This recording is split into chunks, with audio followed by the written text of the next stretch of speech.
নমস্কার বন্ধুরা, মাল্টিয়া CSC centre YouTube চ্যানেলের পক্ষ থেকে সকলকে স্বাগত জানাই। আমি রয়েছে সুমন তোমাদের সাথে। ইন্ডিয়ান নেভি অগ্নিবীরের তরফ থেকে যে মিউজিশিয়ান পোস্টের আবেদন রিক্রুটমেন্ট নোটিশ প্রকাশিত হওয়ার কথা ছিল, তো আজকে তার অফিসিয়াল নোটিফিকেশন আউট হয়ে গেছে। তো মাধ্যমিক পাস যোগ্যতায় যে সমস্ত ছেলেমেয়েরা এই পোস্টের জন্য আবেদন করতে পারবে তাদের জন্য আজকের ভিডিওটা অত্যন্ত গুরুত্বপূর্ণ। ভিডিওটা অবশ্যই স্কিপ না করে সম্পূর্ণ দেখে নাও, কারণ এই ভিডিওর মাধ্যমে আলোচনা করে দেবো যে ইন্ডিয়ান নেভি অগ্নিবীরের মিউজিশিয়ান পোস্টে আবেদন করার জন্য তোমাদের শিক্ষাগত যোগ্যতা কী কী চাওয়া হয়েছে, বয়স কত চাওয়া হয়েছে, এবং তার সাথে সাথে লাস্ট ডেট এবং তোমাদের অ্যাপ্লিকেশন ফিস কত চাওয়া হয়েছে, এ টু জেড ইম্পর্টেন্ট পয়েন্টগুলো নিয়ে আলোচনা করে দেবো এই ভিডিওর মাধ্যমে। তাই ভিডিওটি প্রথম থেকে শেষ পর্যন্ত অবশ্যই ভালোভাবে দেখে নেবে। তো অনস্ক্রিন দেখতে পাচ্ছ আমি ইন্ডিয়ান নেভি অফিসিয়াল নোটিফিকেশনে রয়েছে, যেখানে তোমাদের রিক্রুটমেন্ট সংক্রান্ত কিন্তু সমস্ত তথ্য উল্লেখ করে দেওয়া হয়েছে।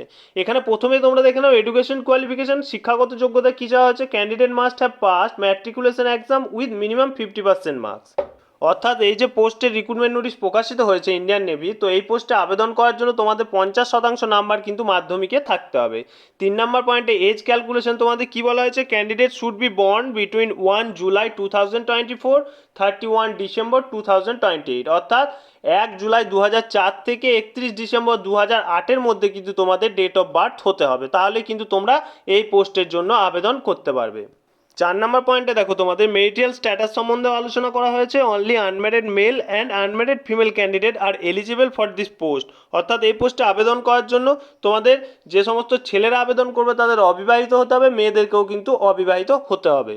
নেক্সট পয়েন্টে দেখো মিউজিক্যাল এবিলিটি। এখানে তোমাদের গান বাজনা সংক্রান্ত এক্সপিরিয়েন্স থাকতে হবে এবং তার সাথে সাথে সার্টিফিকেটও থাকতে হবে, তবেই কিন্তু তোমরা এই পোস্টের জন্য আবেদন করতে পারবে। শুধু যে মাধ্যমিক পাস যোগ্যতায় 50% নাম্বার পেলেই যে তোমরা এই পোস্টের জন্য আবেদন করতে পারবে তা কিন্তু নয়। তার সাথে সাথে আর একটা জিনিস বলা হয়েছে, যেটা তোমাদের মিউজিক্যাল এবিলিটি, অর্থাৎ গান বাজনার এক্সপিরিয়েন্স এবং তার সাথে সাথে সার্টিফিকেট থাকবে, তবেই কিন্তু তোমরা এই পোস্টের জন্য আবেদন করতে পারবে।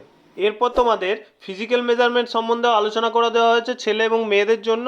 এখানে তোমরা অবশ্যই পিডিএফটা ডাউনলোড করে তোমরা দেখে নেবে তোমাদের কিলোমিটার কত রয়েছে, কত মিনিটের মধ্যে তোমাদের ঢুকতে হবে, পুশ আপ কত রয়েছে, স্কোয়াট কী রয়েছে, এ টু জেড তোমাদের এই বক্সের মধ্যে আলোচনা করে দেওয়া হয়েছে। এরপর তোমাদের হাইট মেজারমেন্টটাও এখানে বলা দেওয়া হয়েছে। মিনিমাম হাইট স্ট্যান্ডার্ড লাগবে তোমাদের। Minimum height standard for male and female candidate is 157 centimetre. 157 centimetre কিন্তু ছেলে এবং মেয়ে সকলেরই হাইট একই লাগবে। ওকে, এবার দেখে নাও how to apply. For this entry the candidate can apply online only on the Indian navy official website www.joinindiannavy.gov.in from 11 to 26 April 2026। অর্থাৎ এই যে ওয়েবসাইটটা দেখতে পাচ্ছ www.joinindiannavy.gov.in, এই ওয়েবসাইটের মাধ্যমে 11 তারিখ থেকে এপ্রিল মাসের 26 তারিখ পর্যন্ত তোমরা কিন্তু এই পোস্টের জন্য আবেদন করতে পারবে। তো আবেদন কিভাবে করতে হবে, যদি কারোর ভিডিও প্রয়োজন অবশ্যই আমাদের কমেন্ট সেকশনে কমেন্ট করো, আমরা অবশ্যই তোমাদের ভিডিও বানিয়ে দেখিয়ে দেবো যে কীভাবে স্টেপ বাই স্টেপ আবেদন করা যায়।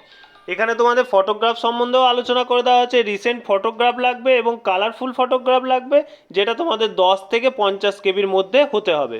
তো বন্ধুরা, ইন্ডিয়ান নেভি অগ্নিবীরের তরফ থেকে যে মিউজিশিয়ান পোস্টের রিক্রুটমেন্ট নোটিশ প্রকাশিত হয়েছে তার এ টু জেড ইম্পর্টেন্ট পয়েন্টগুলো নিয়ে আলোচনা করে দিলাম। কোনো ভাই বোনের কোনো কোয়েশ্চেন থাকলে অবশ্যই আমাদের কমেন্ট সেকশনে কমেন্ট করো এবং বন্ধুদের জানিয়ে দাও ভিডিও শেয়ার করে যে অগ্নিবীরের জয়েন ইন্ডিয়ান নেভি অগ্নিবীরের তরফ থেকে মিউজিশিয়ান পোস্টের জন্য রিক্রুটমেন্ট নোটিশ প্রকাশিত হয়েছে। ফিরে আসছে আবার নতুন কোনো চাকরির খবর নিয়ে, ততক্ষণের জন্য সকলেই ভালো থাকবে, সুস্থ থাকবে।